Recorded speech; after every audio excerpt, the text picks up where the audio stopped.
This channel is supported by TrueFire. TrueFire is an online library of lessons from some of my favourite players. There's thousands of lessons on there. You can use the promo code JNC40 to get 40% off of any of their courses.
There aren't too many models in the Helix where I think if this was the only model in the Helix, I think it would be kind of worth existing still. The Derailed Ingrid, let's pull up the slightly bigger versions here, is actually based on a real life amplifier, a super rare Trainwreck.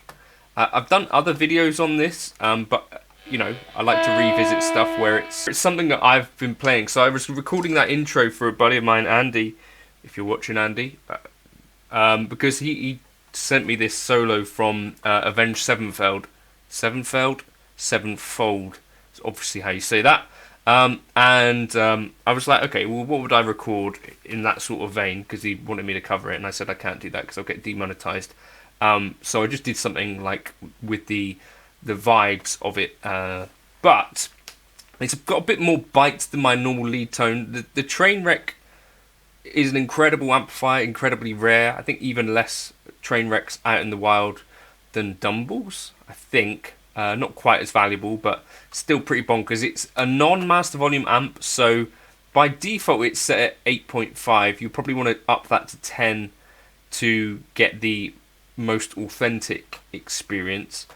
Here I've kind of just dropped it into an existing preset of mine and just enjoyed what it does. So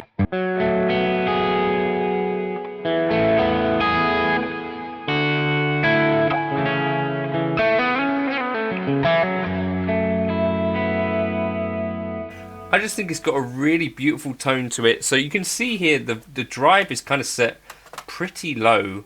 And even with your drive set nice and low like this, you can get some great stuff out of it. I'm going to turn off the compressor at the start.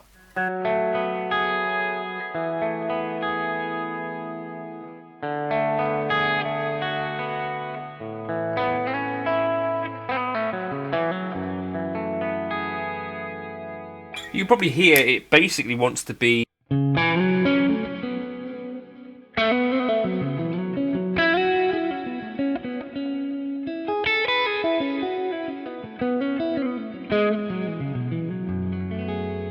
at least, you think, kind of lightly purring away. So that was the gain at kind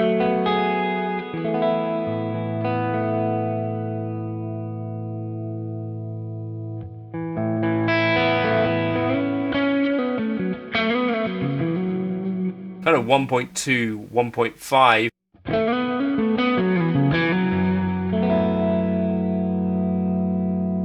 By the time we get to 2,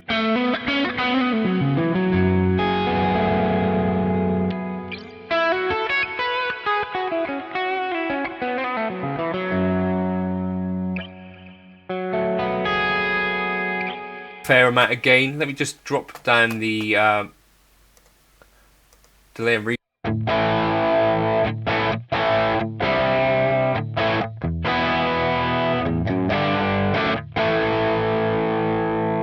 Right, so we've definitely got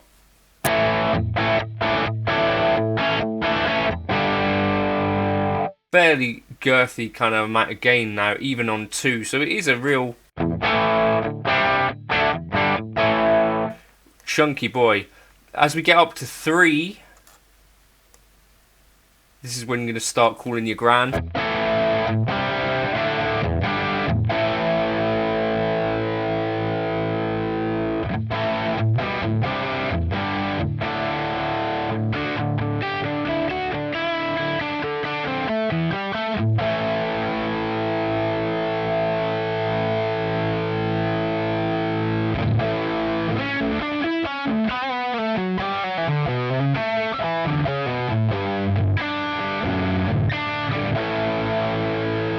And then, you know, you can crank it all the way.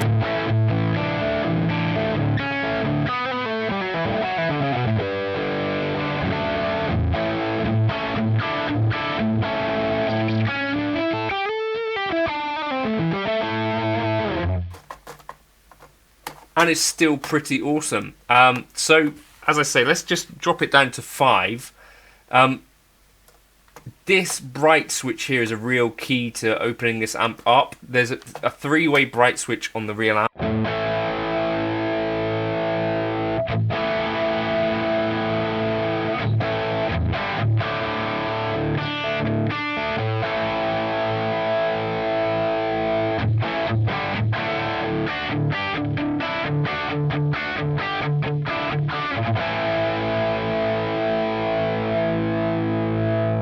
And particularly if you're going to be wanting to try and sort of clean this thing up,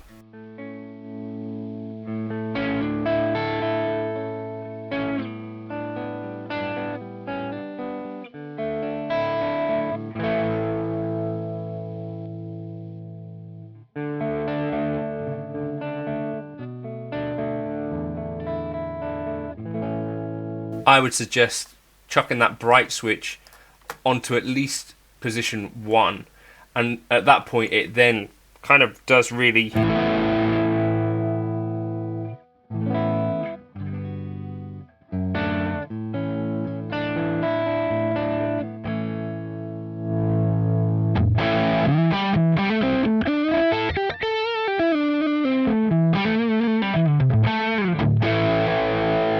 do beautiful things. Let's just start again.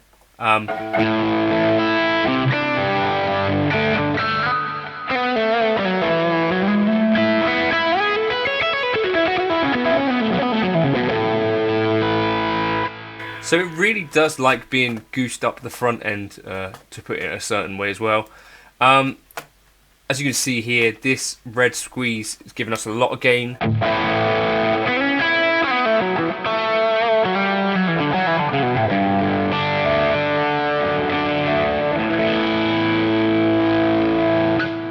So snapshot 1 will just be the compressor. Snapshot 3 will be no compressor and no drive.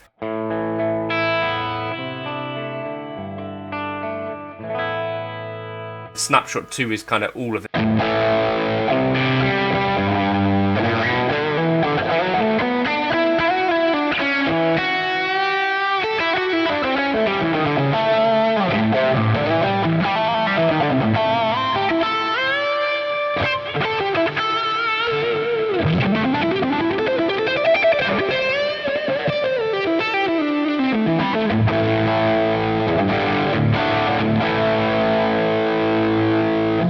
If you get rid of the reverb,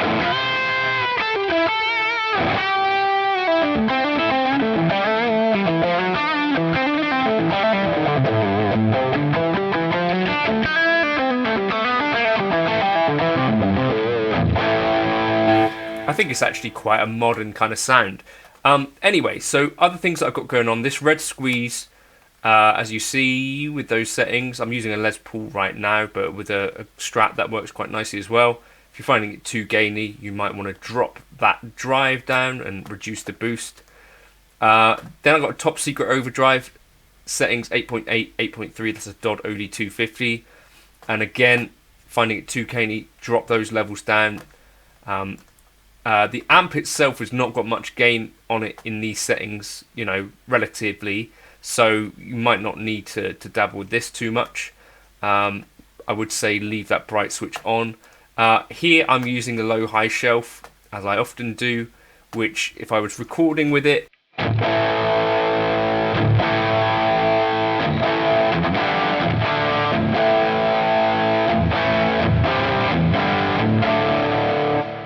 might be the sort of frequencies that you'd turn off again, but whilst you're playing with it, that's giving you a bit more feel.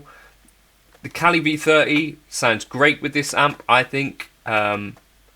I'm not exactly sure what kind of speakers would have been paired with the Trainwrecks originally. I should probably flash these up on screen now. But yeah, using the 67 condenser, 3.9 away from the center of the cone, and the high cut here at 4 kHz. That's a personal taste thing. Somewhere between 4 and 8 will probably work nicely.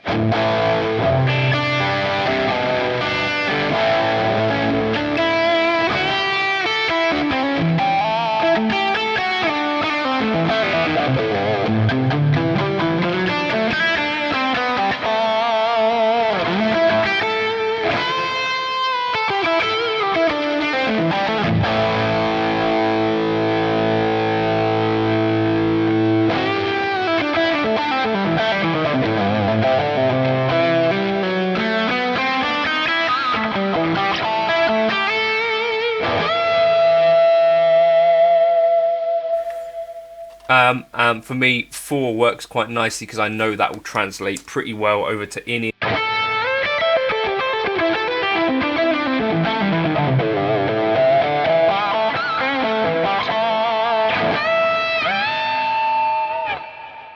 And then my normal delay settings, dual delay, 375, 500 and 71, 62, 23, 23.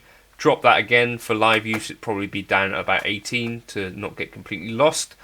And then this reverb, I might even suggest turning that off, might be a better place to start. A little bit more modern. But yeah, kind of 3 snapshots.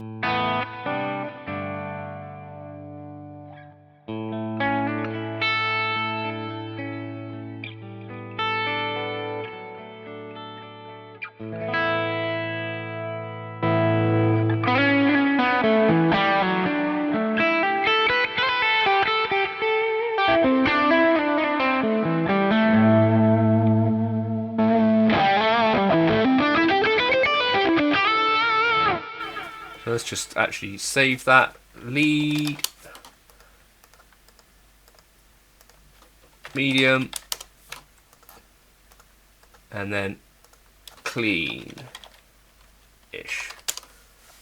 So yeah, that's kind of how I would set this thing up.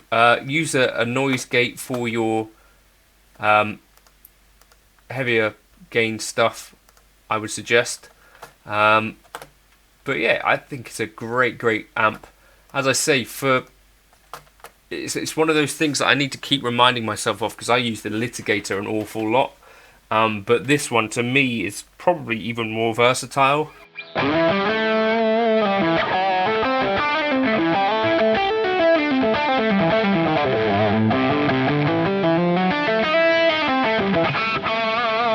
And probably maintains a little bit more clarity if that's the sort of thing you're looking for. I'll drop this up into the Gumroad folder. That's the Trainwreck amp. It's an incredible thing. It was on Reverb for a while. I think it's probably, for me, I don't know, it seems to me one of the most unique amplifiers in a modeler. I'd love it if someone released like a Trainwreck pedal or something like that was actually based on one of these things. I imagine in real life this would be way too loud for me to deal with, but pretty cool. I'll catch you in another video soon. Cheers.